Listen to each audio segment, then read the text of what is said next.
Dear friends and followers, and welcome to the English review on Canon 77D and 800D. The 77D takes the same name in the US, but for some reason is the 800D called EOS REBEL T7i on the US market.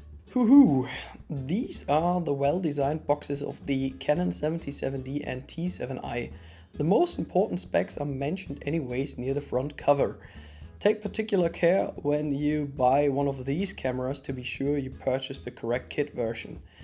With the box comes a charger for the LPE17 battery that allows you to take up to 600 photos using the optical viewfinder and only 300 photos using the live view. The shoulder strap, which comes with the 77D, is a bit more comfortable than the one of the 800D. Let's get to some facts. We are basically looking at the same camera, same sensor, same resolution, same photo and video quality on both cameras. The difference is marginal, but at the end it can matter. On top of the 77D you will find the head display to change your settings such as ISO, shutter speed and the aperture. Using this instead of the 3-inch display on your back you will save a bit of power. To change the aperture is much easier on the 77D using the big thumb dial. On the T7i you need to press the AV button and turn the shutter speed dial on top of the camera. If you're interested in a dust and moisture protection, you need to upgrade your body to the 80D, which is the first camera in the lower price section with such a feature. The 3-inch TFT touch display is pretty nice for self-recording and to adjust the settings with your fingers. It covers 100% with a resolution of nearly 1 million dots to have a rough idea if the photo is sharp or not. I recommend at least to have a 32GB SD card to use any of these two cameras because one RAW file can get as big as 20 megabytes. I put a couple SD cards in the description below that I can recommend. On the lower side is a standard tripod mount. Both cameras offer an HDMI port to watch the photos on your TV. But for some reason we did not get an upgrade to USB-C or USB 3.0. A lock on the upper mode dial helps you to prevent a change on the mode by mistake, which you don't get on the 800D or T7i. Both cameras, the 77D and the 800D, are equipped with Wi-Fi and NFC. That means you can connect your smartphone with the camera without any additional external network. Then you need to download the Canon Camera Connect app, which is for free from the iOS or the Play Store. Then you can connect your camera with your smartphone, control it wirelessly. You can switch between the video and the photo mode, but therefore you need to be in the photo mode onto your camera.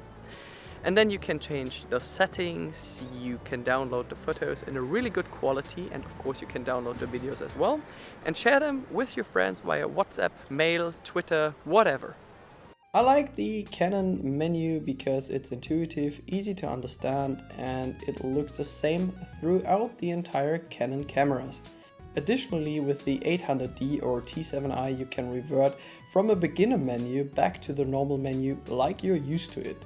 Using the integrated flash is great for backlight shots and to highlight your portraits in a dark surrounding. It takes about 3 seconds to charge itself after you have taken a photo. Here's a sample taken with the integrated flash of one of these cameras. The kit lens, which is the 18 to 55mm on the 800D and the T7i, has become a bit more compact compared to its predecessor, but for some reason we have now an aperture of f4 instead of 3.5, which is shit. As you know, the smaller the number of the aperture is, the more bokeh you get and the better it is for low light situations. The 18 to 135mm on the 77D has become really nice compared to its previous version, but the build quality is great and the zoom range is pretty good. Both lenses are ideal for just taking photos and video clips. I would say the 18 to 135mm gives you a better margin for your next holiday because of its wide angle and the focal length that is enough for most of you.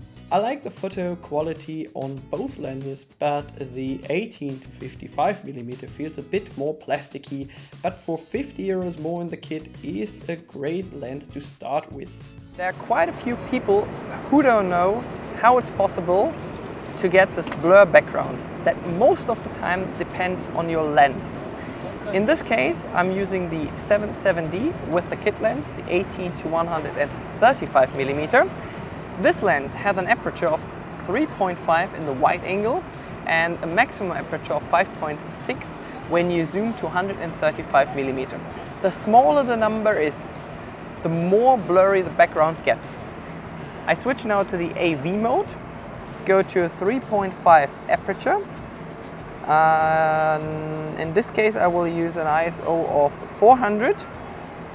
Then I tap on the screen to focus on the 800D and then I hit the shutter release button. And as you can see, you get now this blur background. Both cameras feature a time-lapse mode. Therefore you need to go into the video mode, then you need to step into the red menu and there you see that little time-lapse symbol. You click on it and then you can set the interval. Means you can tell the camera, please camera, take a photo every 1 second or every 10 seconds or every 15 seconds. And finally the camera merges all these photos together to a video. Big disadvantage with all Canon cameras for the moment, you can't tell the camera, please camera, record this time-lapse in 4K, or please camera, record this time-lapse in 1080p, and please camera, record this time-lapse with 25 frames a second or 65 frames a second. That has nothing to do with hardware, it's just software, and none of these cameras feature individual settings for the time-lapse, unfortunately. You can take 6 photos a second in JPEG and RAW. Just make sure when you buy an SD card, which is not included in the package, that you get a fast writing SD card. And in the background there are 2 football players and I'm gonna take now a couple photos. I recommend the TV mode, which is available on the upper mode dial. I'm taking now all photos with a fifth hundredth of a second, ISO 400, and I give you now a couple examples, so enjoy.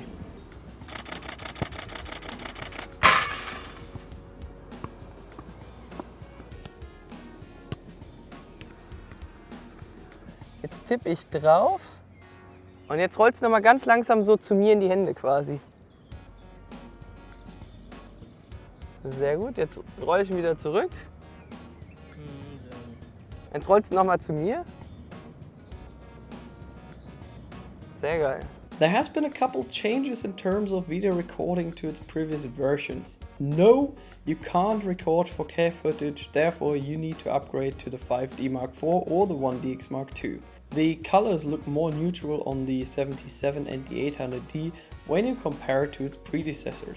Before you ask me if you can connect a headphone to control the audio level, the answer is no, you can't. If you'd like to have such a feature, you need at least a Canon EOS 80D to do so. Nevertheless, you'll be now able to shoot full HD videos in 1080p with up to 60 frames per second, to have a bit of slow motion capabilities and more fluent video footage. You can downgrade the frame rate anytime to 25 or 30 frames a second if you wish to do so. The overall video quality is second to none for a beginner as for advanced filmers. I only use DSLRs nowadays to record my videos. If you're interested in a good external microphone for these cameras, you find a direct link in the description below. Cool about both cameras is that you have a flip screen, so you can record yourself. Here I have the monitor, I can change all the settings. I'm recording this video now with an aperture of f5.6. The ISO is on auto and I'm using an external microphone to record myself. So I didn't change anything about the settings. The only thing that I'm using now is the internal microphone, and it's a little bit windy here, so you have an idea of how the audio quality is when it comes to windy situations. If you plan using those cameras with the creative filters, it's quite easy. On the upper mode dial you have 2 rings that combined, so you select those 2 rings. Then you can choose between several filters. The only disadvantage is that if you plan on changing the filters, you need to press all the time the Q on the lower right side. Let's say I'm taking now an HDR photo. It takes 3 photos, it merges them automatically together. That's my HDR photo, and if I want to change now to another filter, let's say black and white, I have to press the Q again, and then I can change it. So that's the only disadvantage, that you need to press the Q before changing to another filter instead of just pressing on the filter and then changing to the filter. That's all. Let's take a closer look on the low light performance on both cameras. They have the same sensor, and I would say all files are usable till ISO 3200. And if you go beyond, let's say ISO 6400, you start seeing some bit of grain. But nevertheless, they're usable till ISO 25600. If you use them for Facebook or Instagram, they're so compressed anyways, so the ISO doesn't really matter. But if you need to print those files on a large paper, I would say just use it till maximum ISO 3200. That's it. Thanks to Canon Germany for providing me both cameras. The link to both cameras and the kit lenses I used to record this review can be found in the description below. I recommend using at least a 32GB SD card to have some space for your 1080p videos and RAW files. Link is down there. Which one would I buy now? I go with the 77D because I can change my settings much quicker than with the 800D or T7i. Through the aperture dial, and the head display helps to save some battery, and it costs only €100 more. I don't know exactly why, but I experienced a much longer battery life on the 77D than on the 800D using the same battery. Anyways, the final video and photo looks the same because they are the same camera.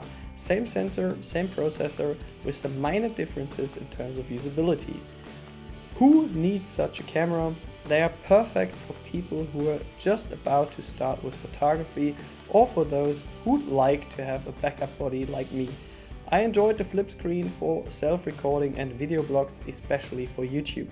A great investment, and probably much better than getting a PlayStation, sitting at home and spending hours in front of the TV.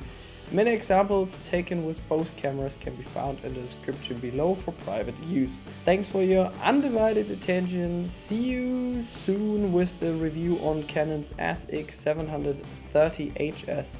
Till then, have a great time and feel free to post a comment below. Bye bye bye bye bye.